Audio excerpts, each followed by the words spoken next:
Have you ever pondered why some traditions and norms persist, even when they seem to cause more harm than good? Today, let's dive deep into a common scenario that unfolds in many Bangladeshi households, a tradition that has been carried out for generations yet never questioned. Picture this: a girl, barely out of her teens, is married off to a man nearly a decade older than her. The parents rejoice, unbothered by the age gap or the countless challenges their daughter might face in adjusting to her new life.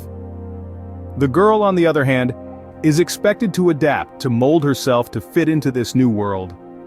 Over time, she learns to survive amidst the constant bickering and turmoil. But when it comes to marrying her batchmate or the person she loves, the same parents who accepted her marriage to an older man vehemently refuse. This, dear listeners, is a common sight in Bangladesh. Such examples of misguided parenting are not limited to marriage alone. Consider this: when a school trip was announced, the first thought that crossed your mind was not what to wear or how much fun it would be. Instead, it was about whether you'd get permission from home, how you'd convince your parents, and whether you'd be allowed to go at all.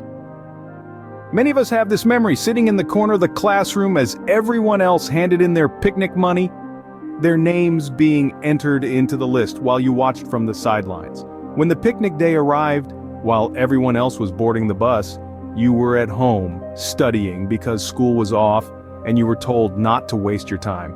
Your heart ached, but who cares, right? Why did they do this? Because they were afraid for you.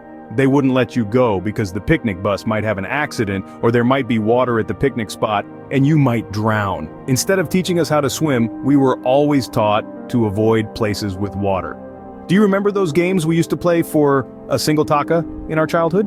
We used to play them occasionally in the afternoon. Even though there was nothing wrong with playing these games, we saw some children being dragged home from the game shop by their parents. Why? What's wrong with playing games? This question remains unanswered to this day. We were always told to obey our parents, that not doing so was a sin. We listened, and many of us spent our joyful childhood and teenage afternoons sitting at a study table. We listened so much that we realized in our adulthood that we hadn't learned anything beyond our studies. We hadn't studied in the lines we wanted to. We hadn't done anything at all.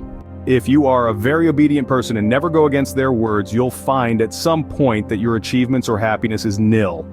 After annual exams you don't enjoy but listen to them and bring old books from an elder sibling and start studying ahead.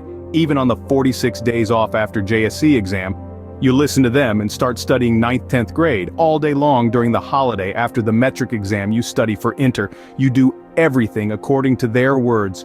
You are told you will be able to enjoy later. But enjoyment is a time-dependent matter. Every age's enjoyment is different. In Class 4, you are not allowed to play with snow in the afternoon due to study pressure. You are told you will be able to enjoy after finishing studies. After finishing studies, will anyone play with snow at the age of 25 or 30?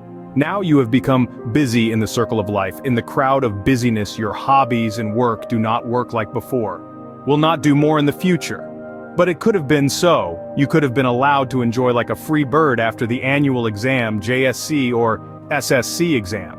You could have been allowed to study in the line of your choice. You could have been allowed to marry the person of your choice.